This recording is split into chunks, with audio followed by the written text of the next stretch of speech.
سیدی یا رسول اللہ وعلی آلہ وصحبہ یا سیدی یا حبیب اللہ۔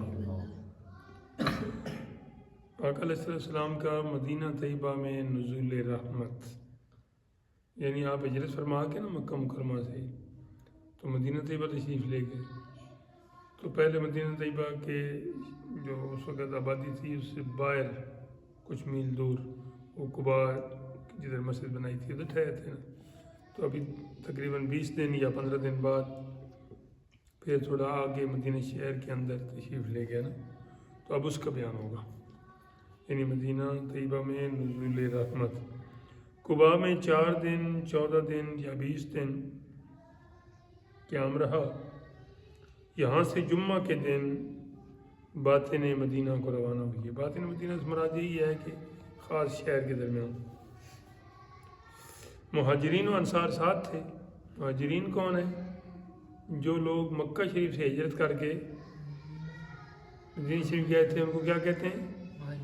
مہاجرین، یعنی ہجرت کرنے والے۔ اور انصار جن لوگوں نے آگے انہیں سپورٹ کی تھی، نصرت سے نکلا ہے نا، مدد کرنا، ٹھیک ہے، انہوں نے انہیں اپنے گھروں میں روکا تھا، ان کی مطلب خاطر مدارت کرتے تھے، کھانا پینا اور بھی، اس لیے انہیں انصار کہا جاتا ہے۔ وہ اصل میں کہاں کے تھے؟ مدینہ طیبہ ہی کے تھے، ٹھیک ہے، 2 قبیلے تھے، ایک کا نام تھا اوس اور دوسرے کا نام تھا خزرج، ٹھیک ہے جی۔ یہی وہ قبیلے تھے، وہ جو ایک بادشاہ تھا نا یمن کا طبہ، تو اس کے ساتھ وہ یہودی علماء بھی تھے اور پھر وہ ادھر ہی رک گئے تھے، اور تو یہ ساری ان کی اولاد ہے، یہ 1000 سال پہلے کی بات ہے۔ تو انصار کے جس قبیلہ پر سے گزر ہوتا تو اس کے سربر آغردہ، سربر آغردہ کا معنی ہے جو قبیلے کا سردار ہوتا ہے، قبیلے کا سردار ہوتا ہے۔ وہ عقیدت مند عرض کرتے یا رسول اللہ ہماری نصرت و حمایت میں اتریے، یعنی سارے محلے والے جس محلے سے گزرتے نا آپ، تو اس محلے کے جو بڑے تھے نا وہ عرض کرتے کہ آپ ادھر ہی رک جائیں، ادھر ہی نہیں، آپ ان کے لیے دعائے خیر فرماتے اور فرماتے کہ میری سواری معمور ہے، اس کا راستہ چھوڑ دو، ٹھیک ہے جی۔ اس سواری کو خود پتہ ہے میں نے کہاں جانا ہے، جہاں یہ جا کے روکے گی میں نے ادھر رکنا ہے۔ تو رستے میں بنو سالم خزرجی کے محلہ میں جمعہ کا وقت آ گیا۔ جمعہ کا وقت کون سا وقت ہوتا ہے؟ جمعہ کس دن پڑھ جاتا ہے؟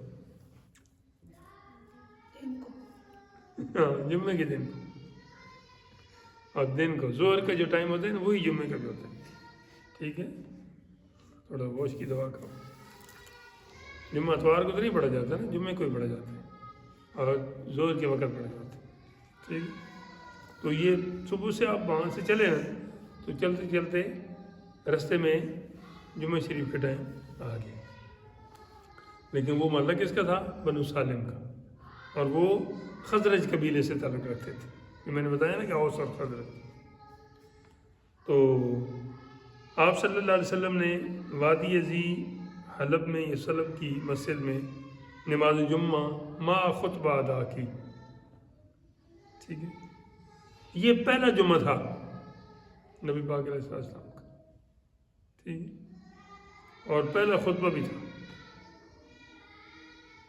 اور میں آپ کو بتاؤں تقریباً 500 جمعے میرے آقا علیہ السلام نے اپنی پوری زندگی مبارک میں پڑھائے ہیں، پڑھے بھی ہیں، پڑھائے بھی ہیں۔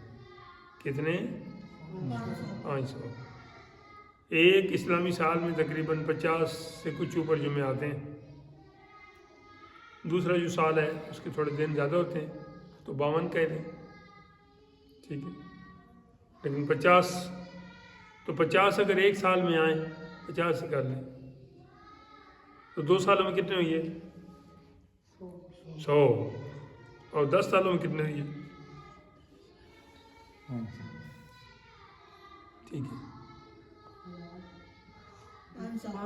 500 تو 10 ہی سال آپ مدینہ شریف میں رہے ہیں تو 500 جمعہ تقریباً آپ نے پڑھائے، کیونکہ جب جمعہ سٹارٹ ہوا تو پھر کوئی جمعہ مس نہیں۔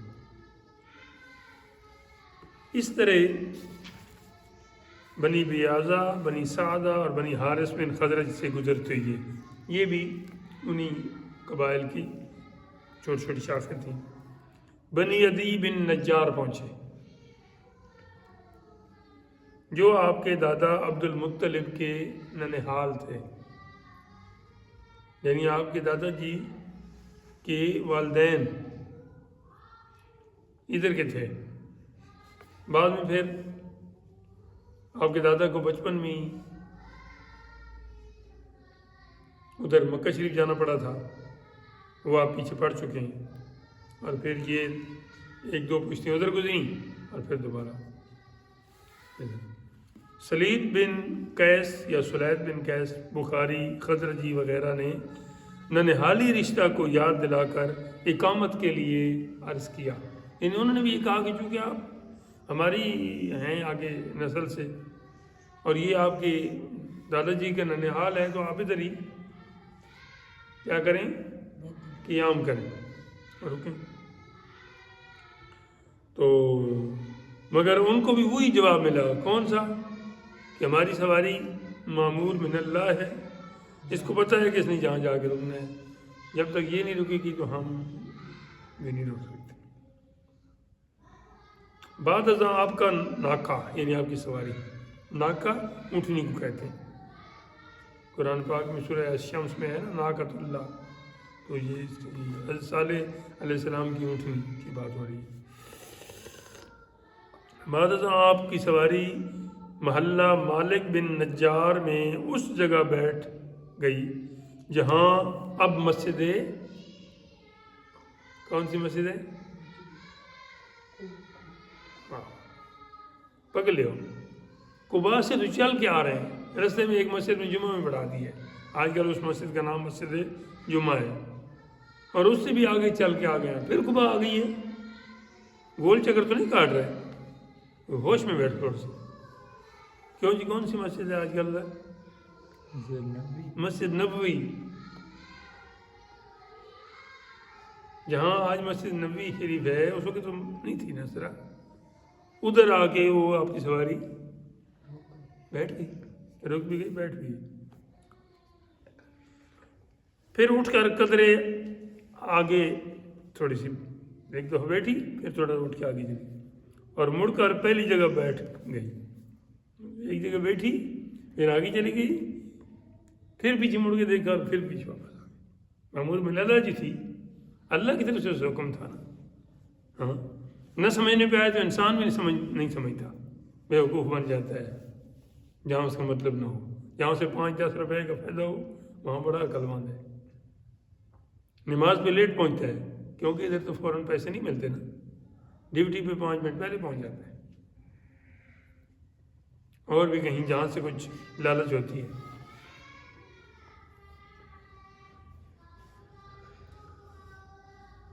آپ صلی اللہ علیہ وسلم نے ارشاد فرمایا انشاءاللہ یہی منزل ہے، یعنی ہمارے اترنے کی جگہ یہی ہے۔ وہ نزول مدینہ طیبہ تھا نا، تو آپ نے پھر اس نزول کے لفظ کو نا رکھتے ہوئے نا ملوز منزل فرمایا۔ حضرت ابو ایوب انصاری نجاری خزرجی، آپ خزرج قبیلے سے تھے، آپ کا نام خالد ہے۔ آپ صلی اللہ علیہ وسلم کی اجازت سے آپ کا سامان اٹھا کر اپنے گھر لے گئے۔ یہ ان کی وہ ایک پوری داستان ہے کہ ان کے گھر کیسے باقی لوگ کوئی استقبال کے لیے گئے ہوئے ہیں، کوئی کس طرح مہار پکڑ رہا ہے، کوئی کس طرح، لیکن آقا علیہ السلام اسے چھڑاتے گئے ہیں اپنی سواری کو، اور یہ گھر سے باہر ہی نہیں نکلے، تو ان کے دروازے کے سامنے جا کے اونٹنی بیٹھ جاتی ہے، اور جناب وہ باہر نکلتے ہیں تو آگے آقا علیہ السلام کی دستبوسی کرتے ہیں، قدم بوسی کرتے ہیں۔ آقا علیہ السلام فرماتے ہیں کہ وہ رکا، وہ جو آپ کے پاس امانت ہے میری وہ مجھے دینا، خط وہ 1000 سال پہلے ایک بادشاہ دے گیا تھا حق علیہ السلام کو، اللہ تعالیٰ نے وہ اتنی روشنی دی تھی کہ آپ کو پہلے ہی پتہ تھا. اور اب وہ ایوب انصاری اسی لیے باہر نہیں نکلے تھے کہ اگر سچے نبی ہوئی ہے تو ان کو یہ بات معلوم ہوگی کہ ان کی امانت میرے پاس ہے اور انہوں نے یہاں آنا ہے. ٹھیک ہے، میں نے آپ کو یہ غالباً واقعہ سنایا تھا، اس لیے میں دوبارہ شارٹ کر رہا ہوں. انہوں نے اجازت لی اور سامان اندر لے گئے. یہ ہیں دوسرے میزبان رسول. پہلے میزبان رسول ادھر پیچھے تھے قباء میں، ان کا نام کلثوم بن ہدم بتایا تھا. اور یہ ہیں مشہور میزبان رسول، خاص مدینہ شریف میں جو آپ کے میزبان ہیں تو وہ ابو ایوب انصاری ہیں. وہ ایک نعت شریف کا ایک شعر بھی ہے نا، کرم ساڈے تے وی ہووے ابو ایوب دے وانگوں، میں کیڑی سے یہ تیرے لئی بچھاواں یا رسول اللہ. سنا ہے آپ ہر عاشق کے گھر تشریف لاتے ہیں، میرے گھر میں بھی ہو جائے چراغاں یا رسول اللہ صلی اللہ علیہ وسلم. جب بھی نبی پاک علیہ السلام کا اسم گرامی آئے، لکھیں، پڑھیں، دیکھیں، سنیں، بے اختیار پڑھ دیا کریں صلی اللہ علیہ وآلہ وسلم. ہر دفعہ نہیں بتانے کی ضرورت. اور حضور علیہ السلام کا جب سامان ابو ایوب انصاری نے آپ کی اجازت سے اٹھایا نا، تو آپ نے فرمایا المرء مع رحلہ، اور پھر وہیں تشریف فرما ہو گئے. اس کا معنی یہ ہے کہ انسان وہیں ہوتا ہے جہاں اس کا. وہ ایوب انصاری نے کیا چیز اٹھا کے اندر رکھی تھی؟ سامان. تو جدھر بندے کا سامان ہوتا ہے ادھر ہی بندہ بھی ہوتا ہے. وہ صحابہ پاک نے ایک دفعہ پوچھا تھا نا آقا علیہ السلام سے، سرکار مرنے کا دل نہیں کرتا آگے نا، ادھر دل نہیں کھینچتا، حالانکہ ادھر اللہ تعالیٰ کا دیدار ہوگا، اللہ تعالیٰ کی ملاقات ہوگی سارا کچھ. آپ نے فرمایا وہ اس طرح ہے کہ انسان کا دل انسان کے مال کے ساتھ ہوتا ہے، سامان کے ساتھ ہوتا ہے. تو مال سارا تم نے ادھر رکھا ہوا ہے، تو پھر آگے کیا تمہارا دل کرے؟ تم یہ مال صدقہ کرو نا، اللہ کی راہ میں آگے بھیجو نا، پھر تمہارا دل بھی کھینچے گا. اور اسی طرح کی بات اعلیٰ حضرت سرکار نے بھی ایک نعت شریف میں کی ہے. ٹھیک ہے، انہوں نے کہا کہ جان و دل ہوش و خرد سب تو مدینے پہنچے. جان بھی ادھر ہے، سرکار پاک کو کہہ رہے ہیں، دل بھی سرکار ہے، ہوش بھی، خرد بھی یعنی عقل بھی. جان و دل ہوش و خرد سب تو مدینے پہنچے، تم نہیں چلتے رضا سارا تو سامان گیا. یعنی سارا سامان تو ادھر گیا ہوا ہے مدینہ طیبہ میں، آپ ادھر بریلی میں کیا کر رہے ہیں؟ آپ بھی چلیں. تو کیا مطلب تھا کہنے کا کہ جدھر بندے کا سامان ہوتا ہے ادھر ہی بندہ ہوتا ہے، ادھر ہی دل کھینچتا ہے. لیکن یہ میرے آقا علیہ السلام نے اس جو مبارک فرمان جاری کیا ہے نا، یہ اس کا سارا ہے سلسلہ. المرء مع رحلہ، انسان ادھر ہی ہوتا ہے جدھر اس کا سامان.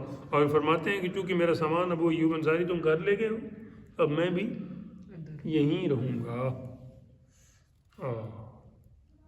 ادھر فارسی والے کچھ کہہ رہے ہیں لیکن یہ ہمارے ساتھ بات نہیں کر رہا. حضور اقدس صلی اللہ علیہ وسلم کی تشریف آوری سے جو خوشی مدینہ شریف میں مسلمانوں کو ہوئی اس کا بیان نہیں ہو سکتا. صحابہ پاک کی یہ باقاعدہ یہ بیان موجود ہے ریکارڈ پہ کہ جس دن آقا علیہ السلام مدینہ طیبہ میں تشریف فرما ہوئی ہے، ہماری زندگی میں اتنی خوشی کا دن کوئی نہیں آیا، اور ہماری زندگی میں اس سے بڑی غمی کا دن بھی کوئی نہیں آیا جس دن آپ نے اس دنیا سے پردہ فرمایا تھا. تو فی الحال خوشی کی بات ہے. اچھا، حضور انور صلی اللہ علیہ وسلم کی سواری نزدیک پہنچی تو جوش مسرت کا یہ عالم تھا کہ یہ اب اس سفر کی تھوڑی کیفیت بیان کر رہے ہیں. جب ادھر پہنچنے والے تھے، پردہ نشین عورتیں چھتوں پر نکل آئیں اور یہ الفاظ پڑھنے لگیں، طلع البدر علینا من ثنیات الوداع وجب الشکر علینا ما دعا للہ داعی. ہم پر چاند نکل آیا. یعنی ہم کہتے ہیں نا کوئی کافی عرصے بعد کوئی دوست آئے نا تو کہتے ہیں یہی چاند قدر چڑھ کا. تو چاند کو بھی جن کے صدقے میں نور ملا ہے، روشنی ملی ہے، اس سے بڑے چاند کون ہیں؟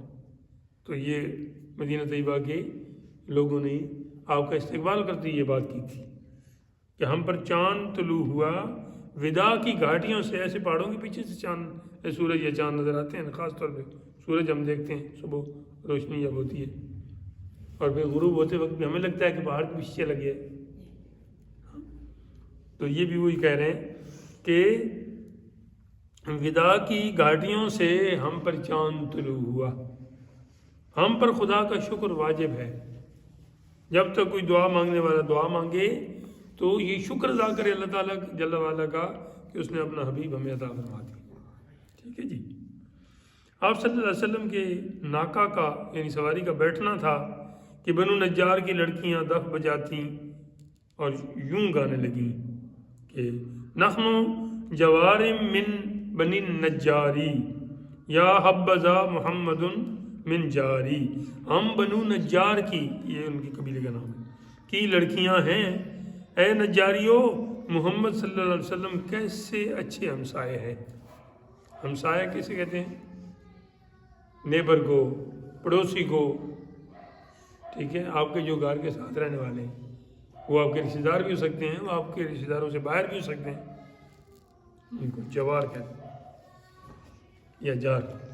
قرآن پاک میں ہے الجار ذی القربیٰ والجار الجنب، وہ آپ کے پڑوسی جو آپ کے رشتہ دار بھی ہیں اور وہ جو صرف پڑوسی، پڑوسیوں کے بڑے حقوق ہیں ہم سب کے لیے۔ حضرت جبریل امین کہتے ہیں کہ مجھے تو اتنا ڈر لگ گیا تھا ان پڑوسیوں کے حقوق بتاتے بتاتے اور لاتے لاتے کہ اللہ تعالیٰ جل وعلا کہیں ان پڑوسیوں کو وراثت میں بھی حقدار نہ قرار دے۔ ہم سایہ ماں جایا، آپ کا رشتہ دار جو دور رہتا ہے وہ بعد میں پہنچے گا، اور آپ کا ہمسایہ آپ کی خوشی غمی میں پہلے پہنچے، اس لیے ہمسایہ ماں جایا کہتے ہیں۔ تو یہ کہہ رہی ہیں بچیاں کہ کتنے اچھے پڑوسی ہمیں عطا ہوئی، یہاں بھی مکان بناؤ یا ڈھونڈو، پڑوسیوں کا بہت خیال کرو کہ پڑوسی کیسے ہیں، ورنہ آپ کا گھر تو جنت ہوگا لیکن وہ جہنم بنا دیں گے، اور آپ اپنے اوپر بھی توجہ کرو کہ دوسروں کی زندگی جہنم نہ بناؤ۔ اگر کسی ان کا بھلا نہیں کر سکتے تو کم از کم ان کا نقصان نہ کرو۔ یہ ہم سب کے لیے، ہم کوئی اچھا قدم اٹھائیں گے تو پھر آگے بھی امید رکھیں گے کہ اگلا اچھا رویہ اختیار کرے گا۔ اوروں کو ہم بتاتے رہیں کہ تم اس طرح کرو، اس طرح کرو، اتنا اچھا کرو، اتنا اچھا کرو، خود ہم جو ہے ڈانگ لے کے ان کے پیچھے پڑے تو یہ غلط بات ہے۔ اچھا، آپ صلی اللہ علیہ وسلم نے یہ سن کر لڑکیوں سے پوچھا کیا تم مجھے دوست رکھتی ہو، کیا میں آپ کو پیارا لگتا ہوں؟ بچیاں تھیں جو، وہ بولی ہاں۔ آپ صلی اللہ علیہ وسلم نے فرمایا میں بھی تم کو دوست رکھتا ہوں۔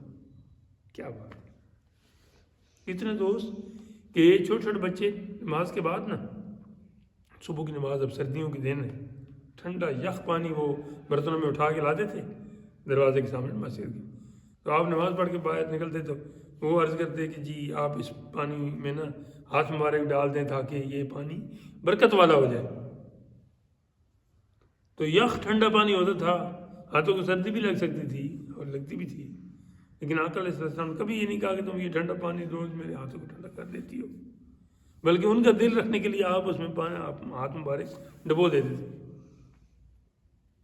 بچوں کے ساتھ آپ کا یہ تھا، یہ تھوڑی بہت آپ کے ساتھ ہوتی ہے تو یہ بڑائی کا مسئلہ ہے، ویسے ہمیں بھی آپ سے پیار ہے اور پیار ہی ہے تو ہم یہ کر رہے ہیں۔ کوئی استاد جی کوئی اپنے شاگرد کو کوئی سزا دے رہے تھے تو وہ نیچے سے کہتے ہیں اللہ کے لیے معاف کر دے، چھوڑ دے۔ انہوں نے کہا اللہ کے لیے تو مار رہا ہو، مجھے کیا ہے، تم نہیں پڑھو گے تو۔ سبحان اللہ، ایک دفعہ پڑھو صلی اللہ علیہ وآلہ وسلم۔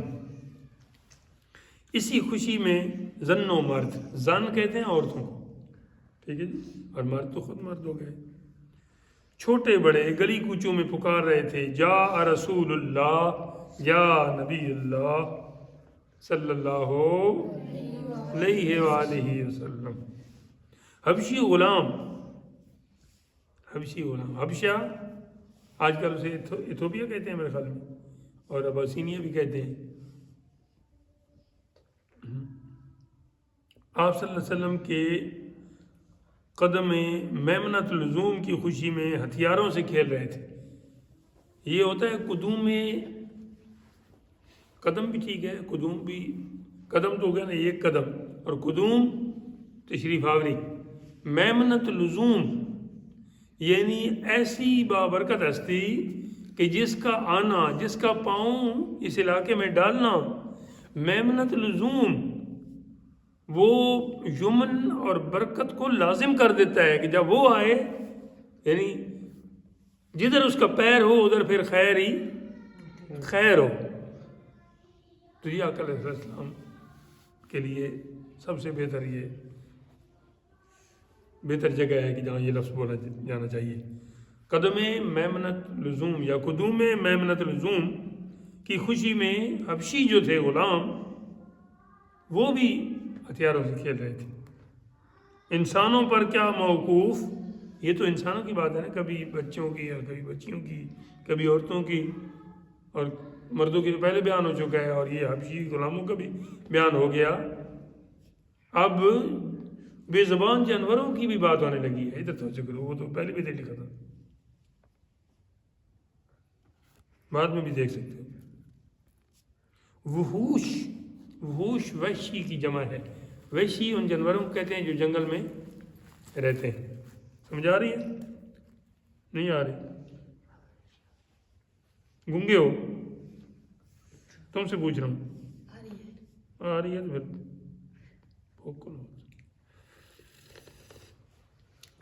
وحوش بھی حرکات و سکنات سے خوشی کا اظہار کر رہے تھے. جس طرح نا موسم اچھا ہوتا ہے تو جانور، گائے بیل وغیرہ کودتے ہیں، چھوٹے چھوٹے جو ان کے جو بچے ہوتے ہیں وہ بھی، تو پتہ چلتا ہے کہ آج خوش ہیں کہ موسم بڑا اچھا ہے. تو اس طرح یہ جانور بھی خوشی کا اظہار کر رہے تھے کہ اللہ کا حبیب ادھر تشریف فرما ہوا ہے. اب یہاں تک انہوں نے بیان کر دیا ہے، سارے طبقوں کا بیان کر دیا ہے، جانوروں تک کا بیان کر دیا ہے.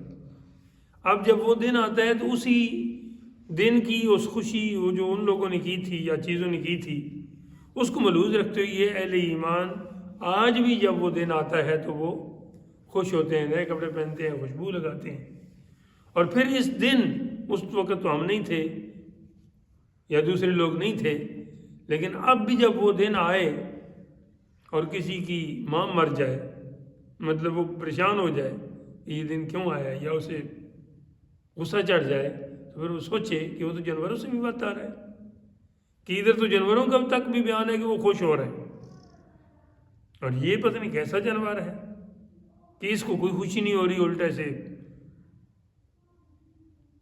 سوائے ابلیس کے جہاں میں سبھی تو خوشیاں منا رہے ہیں. ایک شیطان اس دن ناخوش ہوا تھا جس نے آقا علیہ السلام کی ولادت مبارک ہوئی تھی، اس نے سر میں مٹی ڈالی تھی. یہاں آپ کی ولادت مبارک کا بیان نہیں ہے، یہاں تو مدینہ طیبہ میں تشریف آوری کا بیان ہے، لیکن وہ تو مکہ شریف میں ہوئی تھی نا، تو ان کے لیے تو آج ہی وہ دن ہے نا. آپ تشریف فرما جو آج ہوئی ہے مدینہ شریف والوں کے لیے، تو خوشی کا اظہار ضرور کرنا چاہیے. لیکن خوشی صرف یہی نہیں ہے نعرے لگانا اور جناب نعتیں پڑھنا اور کام باقی کوئی ایک سیدھا نہیں کرنا، اس طرح بھی نہیں ہونا چاہیے.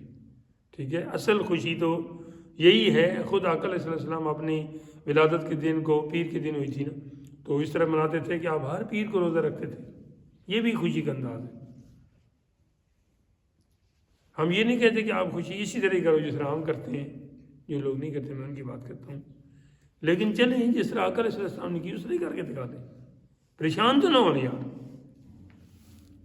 جب مدینہ طیبہ میں رسول اللہ صلی اللہ علیہ وسلم کے قیام کا انتظام ہو چکا تو آپ نے زید بن حارثہ، ان کے بارے میں نے آپ کو بتایا تھا، یہ بھی پہلے بکتے بکاتے غلام در غلام بنتے آئے. ویسے شروع میں غلام نہیں تھے، ایسے ہی کسی نے اغوا کر لیا تھا، پھر بیچ دیا، پھر بکتے بکاتے ادھر مکہ شریف میں آ گئے. تو آخر خدیجہ الکبریٰ کے کزن نے انہیں تحفہ دیا. پھر آپ نے جب شادی ہوئی آقا علیہ السلام کے ساتھ تو حضور صلی اللہ علیہ وسلم کو پیش کر دیا تحفہ آپ کی بیوی نے کہ یہ آپ کے ہیں. تو پھر آپ کے نا وہ والدین کو پتہ چلا پیچھے کہ ہمارا بچہ ادھر ہے، اور مکہ میں ایک بڑے اچھے گھرانے کے ایک فرد ہیں ان کے پاس ہے، تو وہ اگر آپ جائیں تو وہ آپ کو دے دیں گے۔ تو وہ آ گئے ادھر، لیکن آگے سے یہ کہیں باہر گئے ہوئے تھے کام کو، واپس آئے۔ آپ نبی پاک علیہ السلام نے پہلے بات کر لی تھی، آپ نے فرمایا کہ وہ باہر گئے ہیں، اگر وہ آپ کے ساتھ جانے کو تیار ہوں تو مجھے کوئی اعتراض نہیں۔ چچا گیا تھا اور ابو گئے تھے۔ تو جب واپس آئے تو ملاقات ہوئی، تو آپ صلی اللہ علیہ وسلم نے پوچھا کہ ان کو جانتے ہیں؟ انہوں نے کہا جی میرے ابو ہیں اور یہ میرے چاچو ہیں۔ اچھا جی، یہ آپ کو لینے آئے ہیں، آپ ان کے ساتھ جائیں گے؟ اگر آپ جانا چاہتے ہیں تو مجھے کوئی نہیں ہے۔ تو انہوں نے کہا میں نہیں جاؤں گا، اپنے گھر نہیں جا رہے، ابو کے ساتھ نہیں جا رہے۔ تو انہوں نے بڑے منت اللہ کیا لیکن وہ نہیں مانے، زمیندار تھے، بڑے تھے، کیا کر سکتے تھے، چلے گئے۔ تو حارثہ ان کے والد کا نام تھا، ٹھیک ہے، زید ان کا اپنا نام تھا۔ آپ علیہ السلام نے فرمایا کہ تم نے مجھے ترجیح دی ہے اپنے ابا پہ، تو آج کے بعد تم زید بن حارثہ نہیں، زید بن محمد کہلاؤ گے، یعنی محمد کے بیٹے صلی اللہ علیہ وسلم، ٹھیک ہے۔ حالانکہ آقا علیہ السلام کے کوئی بیٹا بھی جوان نہیں ہوا تھا، آپ کے 3 بیٹے ہیں، صاحبزادے ہیں اور 4 صاحبزادی ہیں، لیکن صاحبزادیاں تو بڑی ہوئیں، صاحبزادے بڑے کوئی نہیں ہوئے، چھوٹی عمر میں ان کا وصال ہو گیا۔ جب یہ واقعہ پیش آیا تو اس وقت غالباً 2 صاحبزادے آپ کے ہو چکے تھے اور ان کا وصال مکہ شریف میں ہو گیا تھا، تیسرے ادھر مدینہ طیبہ میں ہوئی ہے، تو وہ بھی چھوٹی عمر میں 17 مہینے کی عمر میں چلے گئے تھے۔ اب یہ تو جوان تھے، زید بن محمد ہو گئے۔ اس وقت مکہ شریف میں یہ دستور تھا، اللہ تعالیٰ نے دراصل اس دستور کو توڑنا ہی تھا، تو اس لیے یہ سارا وہ سچویشن بنائی، کریٹ کی۔ تو آپ زید بن محمد کہلانے لگے۔ ادھر سے اللہ تعالیٰ جل وعلا نے سورہ الاحزاب کی ایک آیت نازل کی جس میں حکم ہو گیا کہ ادعوہم لآبائہم هو اقسط عند اللہ۔ یہ جو لوگ ہیں نا، تم جو مسلمان ہو، اے ابھی باپ کی جو امت میں ہیں، ان کو بتائیں کہ یہ جو ان کا حقیقی باپ ہے نا، اسی نام سے ان کو پکارا جائے، یعنی زید بن محمد نہیں بلکہ زید بن حارثہ کہلایا جائے۔ یہ بھی اور باقی بھی اگر کوئی ہے، اس کو کہتے ہیں متبنہ، لے پالک بھی ہم کہتے ہیں، لے پالک یا لے پالک، منہ بولا بیٹا۔ میں آپ کو کہہ دیتا ہوں بیٹا جی اس طرح کریں، ایک تو یہ چلو شفقت سے کہہ دیتا ہوں، ایک میں پکا ہی کہہ لیتا ہوں۔ آج کل لوگ اولاد نہیں ہوتی تو بھائیوں کے بچے، بہنوں کے بچے لے کے وہ ادھر نام بھی اپنا لکھ دیتے ہیں، حالانکہ وہ تو جو ان کا حقیقی باپ تو اور ہوتا ہے۔ یہ غلط ہے شریعت کے حساب سے۔ ادعوہم لآبائہم، ان کو پکارو ان کے باپوں کے نام کے ساتھ، ہوا اقسط عند اللہ، یہ اللہ کے نزدیک زیادہ انصاف والی بات ہے۔ فَإِن لَمْ تَعْلَمُوا آبَاءَهُمْ، اگر تم ان کے باپوں کو نہیں جانتے کہ ان کا نام کیا تھا، وہ کون تھے، فَإِخْوَانُكُمْ فِي الدِّينِ، پھر یہ تمہارے دینی بھائی ہیں، لیکن تم اپنے نام کے ساتھ ان کا بیٹے کی جگہ نام نہ لکھو۔ وَمَوَالِيكُمْ، اور تمہارے پیارے ہیں، تمہارے غلام ہیں، تمہارے خدمتگار ہیں۔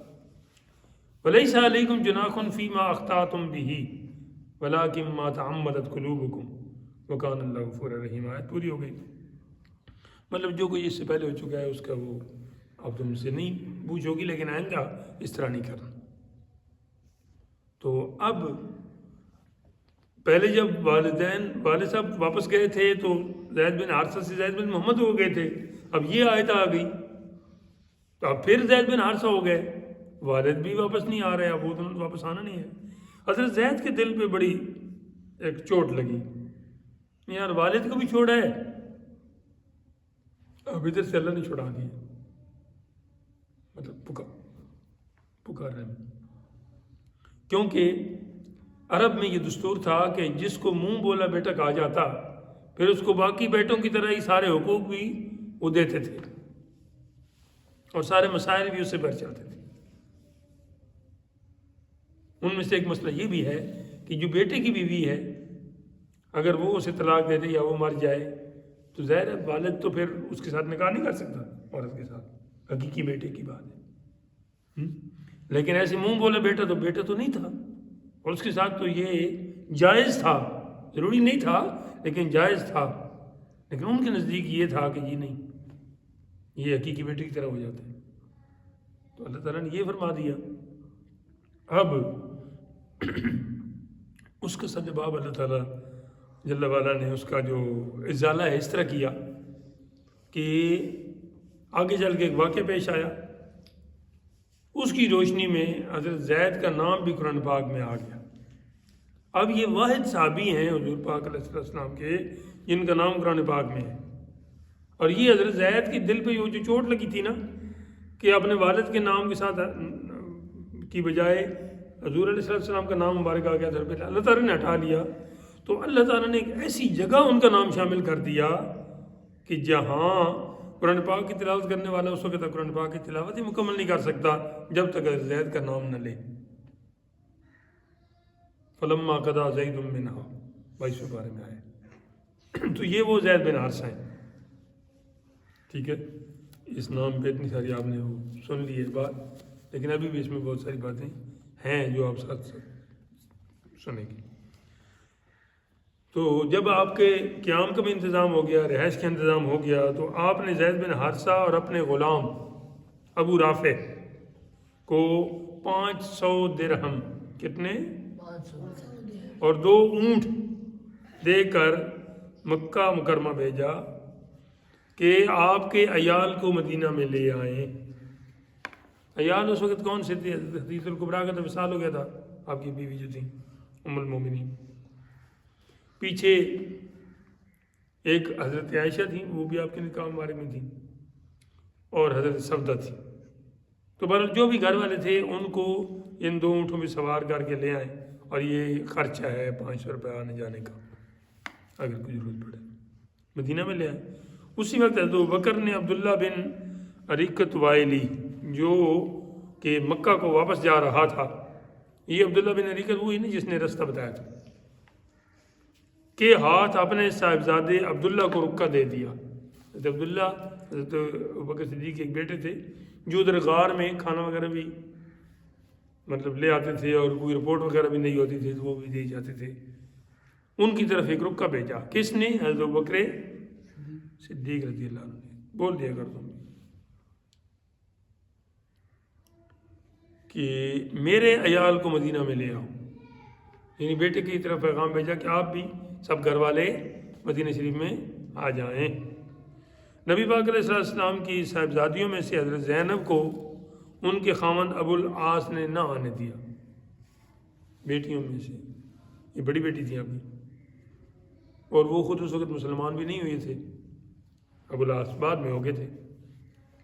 حضرت رقیہ حبشہ میں تھیں, یہ آپ کی دوسری صاحبزادی ہیں جو حضرت عثمان غنی کی بیوی تھیں, وہ حبشہ میں پہلے ہجرت کر گئی تھی.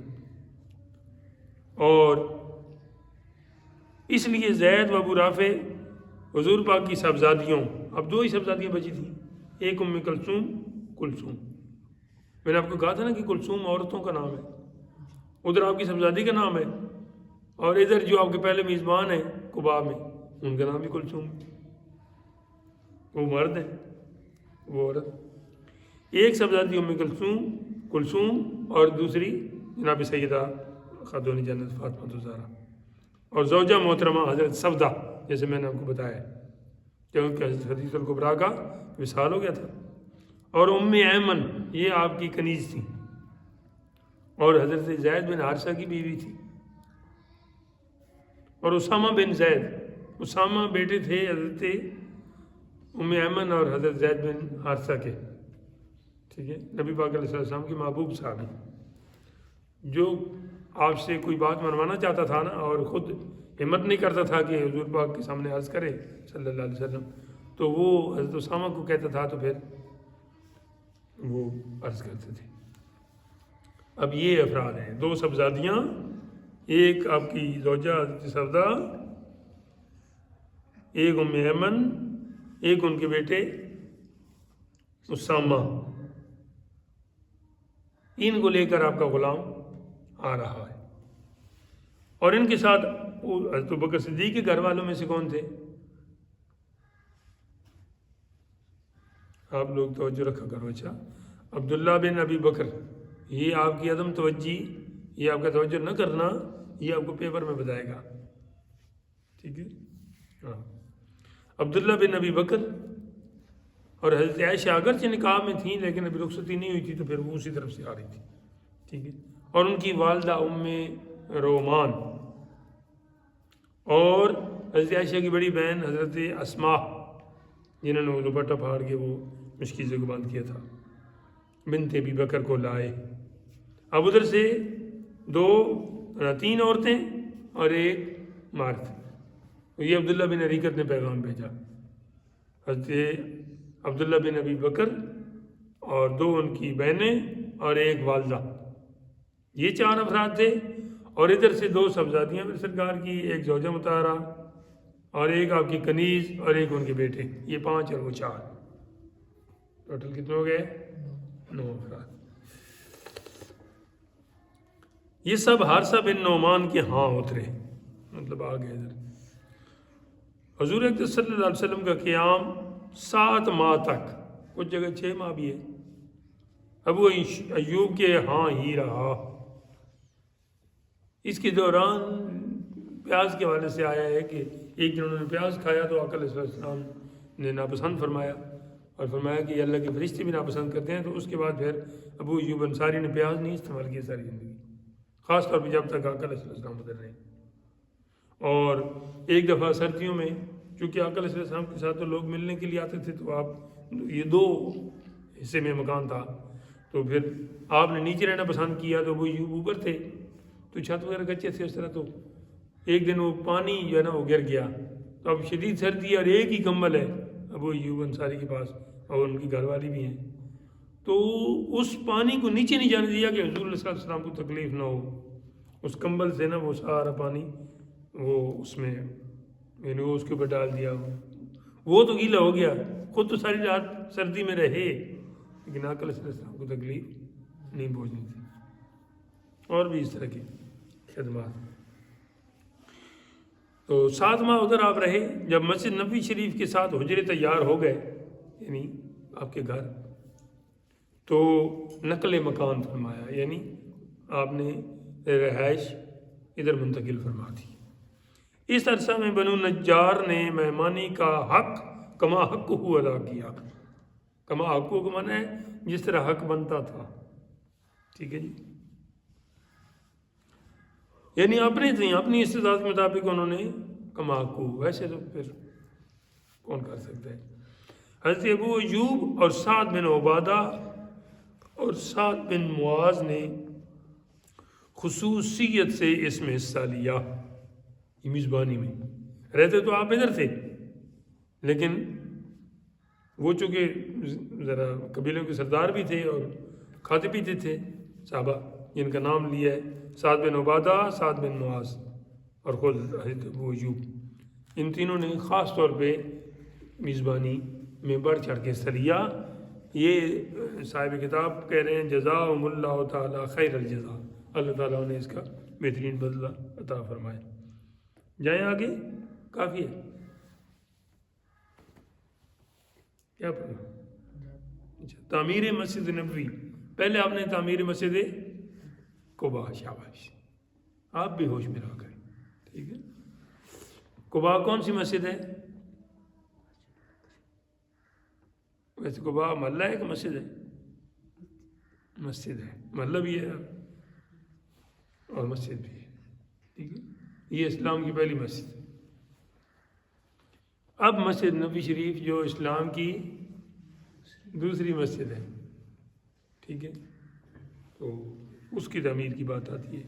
نبی پاک علیہ السلام کا ناکہ جہاں بیٹھا تھا یعنی سواری، وہ جگہ 2 نجاری مطلب ہے کہ نجار قبیلے کے تھے، یتیموں، ایک کا نام تھا سہل، ایک کا نام تھا سہیل.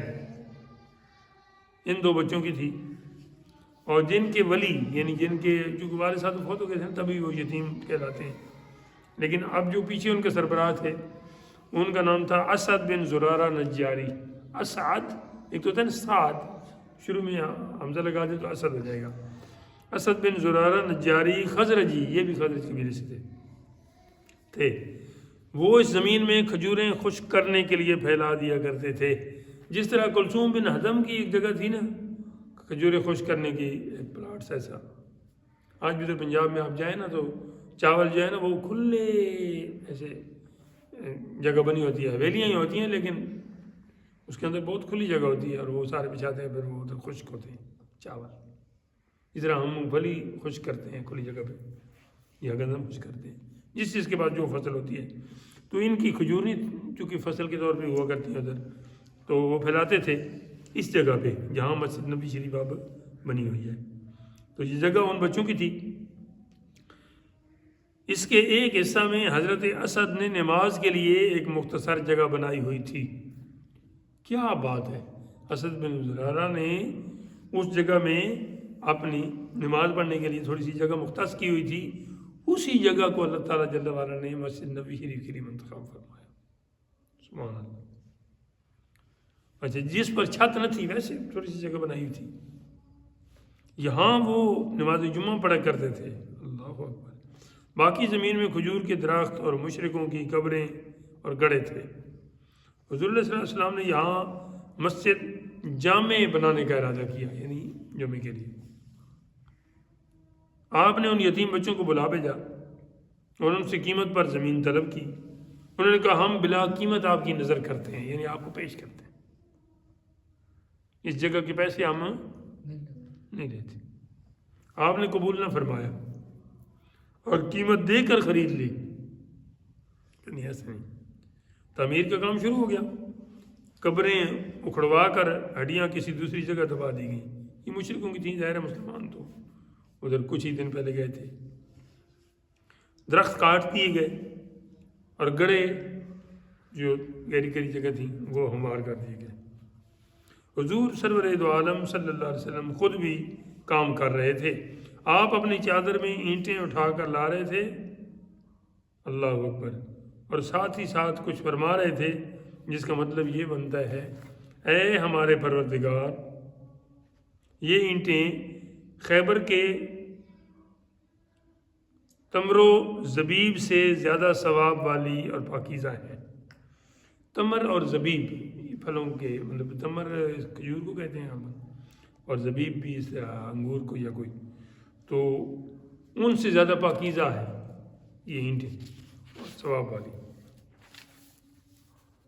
اور نیز یہ بھی فرما رہے تھے خدایا بے شک اجر صرف آخرت کا اجر ہے، پس تو انصار و مہاجرین پر رحم فرما. یعنی ادھر بھی اہل ایمان کی نشانی بتائی گئی ہے کہ وہ مانگتے ہیں لیکن اصل آخرت ہے. رات کی اس ویڈیو میں نے یہ پڑھا تھا، ربنا آتنا فی الدنیا، کافر کہتا ہے ربنا آتنا فی الدنیا وما لہ فی الآخرۃ من خلاق، مجھے اس دنیا میں ہی دے دے جو کچھ دینا ہے، کیونکہ میں نے تو دوبارہ زندہ ہونا ہی نہیں ہے. اور اہل ایمان کا عقیدہ ہے کہ ہم نے زندہ ہونا ہے، قیامت کے دن اپنا حساب کتاب بھی دینا ہے. تو وہ کہتا ہے ربنا آتنا فی الدنیا حسنۃ وفی الآخرۃ حسنۃ وقنا عذاب النار، کہ ادھر دنیا میں بھی عطا فرما اور آخرت میں بھی. اور حضور صلی اللہ علیہ وسلم بھی یہی فرما رہے ہیں کہ اصل ثواب ہے ہی آخرت کا بدلہ جو ہمیشہ رہے گا. یہ تو ادھر کوئی آپ کو چند تکوں کا فائدہ ہو جائے گا تو وہ جز وقتی ہے، جب آپ کی سانس نکلی تو آپ کو فائدہ بھی ختم. یہ مسجد نہایت سادہ تھی. کون سی مسجد؟ مسجد نبوی. بنیادیں 3 ہاتھ تک پتھر کی تھیں. 3 ہاتھ، ہاتھ یہ ہوتا ہے. اچھا، یہ ادھر آپ کی کون نہیں تھا، صرف یہ ہاتھ نہیں ہے، شریعت میں ہاتھ اس کو بولا جاتا ہے. ٹھیک ہے، اس لیے وضو میں پہلا فرض کیا ہے؟ ہاتھ دھونا. پہلا ہے منہ دھونا. پہلا کیا ہے؟ منہ دھونا. دوسرا ہے کلائیوں تک ہاتھ دھونا. تیسرا ہے سر کے چوتھے حصے کا مسح کرنا. اور چوتھا ہے پاؤں کو گٹوں تک دھونا. ٹھیک ہے، ویسے آپ ہاتھ دھوتے ہیں وضو میں شروع میں، لیکن وہ ادھر تک دھوتے ہیں، یہ سنت ہے، فرض نہیں ہے. پھر کلی کرتے ہیں وہ بھی سنت ہے. ناک میں پانی ڈالتے ہیں وہ بھی سنت ہے. فرض کیا ہے؟ پہلا منہ دھونا، اور دوسرا فرض کیا ہے؟ ہاتھ دھونا. تو ہاتھ شریعت میں اس جگہ تک کو کہتے ہیں. میں یہ بات ثابت کرنے کی کوشش کر رہا ہوں، اگر تمہیں سمجھ آئے تو اس طرح یہ 1 فٹ آپ کہہ لیں. ہاں جی، فٹ بھی کہتے ہیں، فٹ بھی کہتے ہیں. تو 3 ہاتھ یعنی ایک مرتبہ پھر 2 مرتبہ پھر 3 مرتبہ، اتنی گہری تھیں. بنیادیں 3 ہاتھ تک پتھر کی تھیں. یعنی نیچے سے وہ جو ہم یہ ایرے بناتے ہیں نا، اوپر اینٹوں سے کام شروع کرتے ہیں. آپ تو خود بنانے والے ہیں، آپ کو نہیں پتہ. تو نیچے آپ پتھر لگاتے ہیں. تو یہ بھی میرے آقا علیہ السلام کی سنت ہے. مسجد نبوی شریف اس طرح بنائی گئی پہلی مرتبہ جب بنی تو 3 ہاتھ تک پتھر کی تھیں. یعنی جتنی اچھی بنیاد ہوگی اتنا ہی آگے عمارت بھی اتنی مضبوط ہوگی. آہرن قد ایرت وینی، اگر بنیاد ہی ٹیڑھی ہوگی تو پھر اوپر عمارت بھی ایسی ہوگی. دیواریں کچی اینٹوں کی، چھت برگ خرما کی. خرما بھی کھجور کو کہتے ہیں، برگ درخت ہو گئے. قد آدم سے کچھ اونچی، میں ایک آدم ہوں، آپ ایک آدم ہیں، آپ بھی ایک آدم ہیں. تو جتنا ایک نارمل بندے کا قد ہوتا ہے اس سے چھت تھوڑی سی اونچی تھی کہ سارے ہی نہ لگتا رہے. اور ستون یعنی پلر، یہ جو کھجور کے تھے، کھجور کی وہ اونچی ہوتی ہیں. تو پھر قبلہ بیت المقدس کی طرف رکھا گیا. بیت المقدس مدینہ شریف سے کعبہ شریف کے بالکل مخالف تھا. ٹھیک ہے، یعنی اگر وہاں سے وہ مشرق کی طرف تھا تو کعبہ شریف ادھر سے مغرب کی طرف تھا. ادھر تو مغرب ادھر ہے نا، ادھر کی بات ہو رہی ہے وہاں سے. تو اس طرف رکھا گیا قبلہ، کیونکہ اس وقت تک نماز ادھر کر کے کرنی تھی منہ ادا. 3 دروازے تھے. ادھر بھی کتنے ہیں؟ الحمدللہ 3 ہی ہیں. ہماری اس مسجد شریف کی 11 ہیں. 3 دروازے تھے. یہ ساری تفصیلات بڑی دلچسپ ہیں، ان کو ذہن میں رکھنا. اچھا جی، تھک تو نہیں گئے؟ تھوڑا سا رہے گی، بالکل تھوڑا سا رہے گی، میں نے نہ لمبا کر دیا تو. اچھا جی، اب 3 دروازے تھے. ایک جانب کعبہ اور اچھا ایک دروازہ پچھلی طرف یعنی بالکل اپوزٹ، اور 2 دائیں بائیں. اچھا دائیں بائیں، بیت المقدس کی طرف نہیں، سامنے والی دیوار میں نہیں. اللہ اکبر. جب قبلہ بدل کر کعبہ کی طرف ہو گیا تو جانب کعبہ کا دروازہ بند کر دیا گیا. اب سائڈوں والے 2 دروازے رہ گئے، اور جو ادھر دروازہ تھا وہی سمجھو محراب کی جگہ آ گئی. اور اس کے مقابل شمالی جانب میں دوسری طرف نیا دروازہ بنا دیا گیا، جدھر پہلے جس دیوار میں نہیں تھا ادھر. اچھا چلیں. چونکہ چھت پر مٹی کم تھی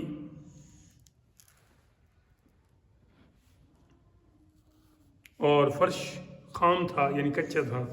یہ خام اینٹ ہوتی ہے نا، پھر آپ اسے آگ میں رکھتے ہیں وہ پکی ہو جاتی ہے. یا خام مال بھی آپ نے سنا ہوگا، غیر تیار شدہ مال.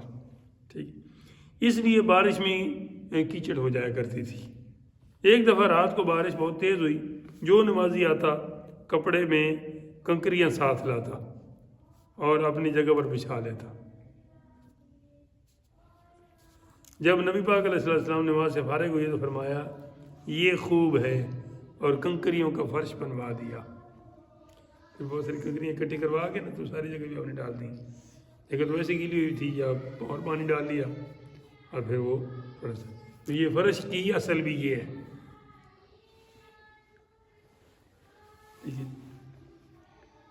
تھوڑا سا اور پڑھیں، بہت ہے.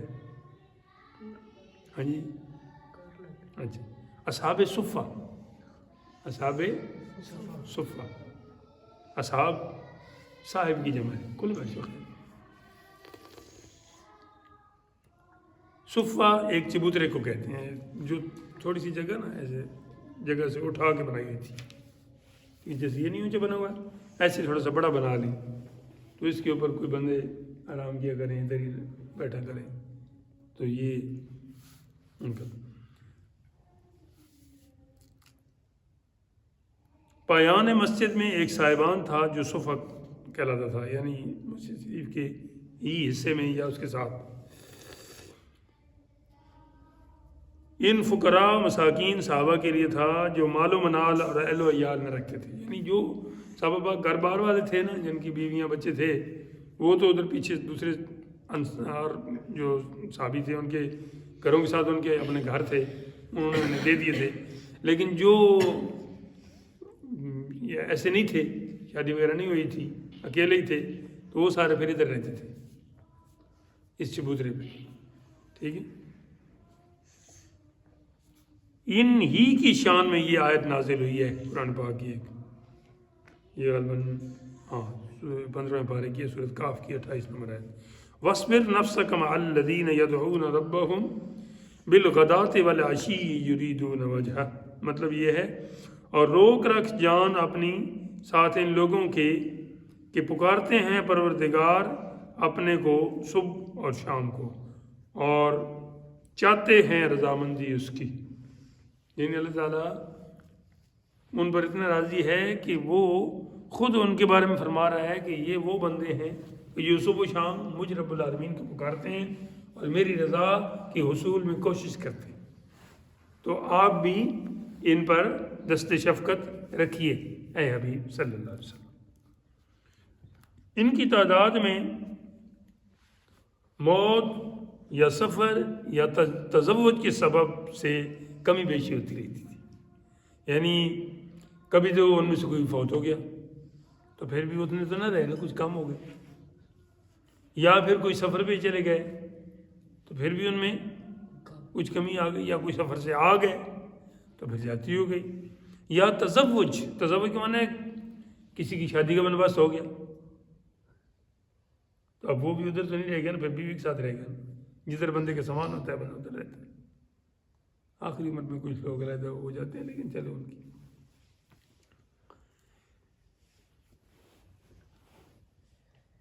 بعض وقت ان کی تعداد 70 تک پہنچ جاتی تھی۔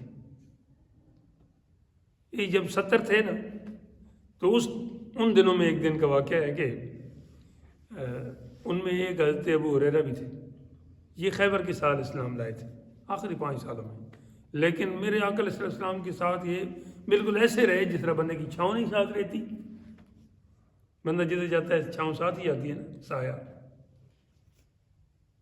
ہم سایہ بھی اسی لیے وہ کہلاتا ہے نا کہ وہ بندے کی چھاؤں اس کے گھر میں پڑتی ہے، ساتھ چلتے ہیں۔ تو یہ اتنے ساتھ رہے کہ سب سے زیادہ حدیثیں انہوں نے روایت کی، حالانکہ یہ صرف 5 سال رہے، 4 یا 5 سال۔ تو ایک وہ بھی تھی، گھر بار بھی ان کا کوئی نہیں تھا، بعد میں تو پھر اللہ تعالیٰ نے بہت کچھ دے دیا، کیونکہ اس وقت نہیں تھے، ادھر تھے۔ تو ایک دن کہتے ہیں میں بہت زیادہ بھوک لگی تھی تو میں ایسے اٹھ کے باہر گیا، سامنے سے ابوبکر صدیق آ رہے تھے تو میں نے انہیں روک کے نا قرآن پاک کی قید پڑھی کہ اس کی ذرا تفسیر مجھے بتا دیں۔ مطلب یہ تھا کہ تفسیر بتاتے پوچھیں کہ کھانا کھایا ہے؟ میں نے کہاں سے کھایا ہے؟ تو میں نے کہوں گا نہیں، مجھے گھر لے جائیں گے کھانا کھلا دیں گے۔ وہ آئے اتفاق سے، انہوں نے ایسے سلام دعا کی اور تفسیر انہوں نے پوچھی، انہوں نے تفسیر بتا دی، کھانے والے کو انہوں نے پوچھا نہیں، انہوں نے خود کہا نہیں، وہ آگے چلے گئے۔ کہتے ہیں کیا ہو گیا؟ پھر تھوڑی دیر گزری ہے اور رستے میں کہیں تھے تو حضرت عمر فاروق آ گئے، تو ان سے بھی ایک آیت اسی نیت سے پوچھی کہ یہ بھی باتوں میں پوچھ لیں گے، پہلے وہ روٹین سے ہوتا تھا اس طرح۔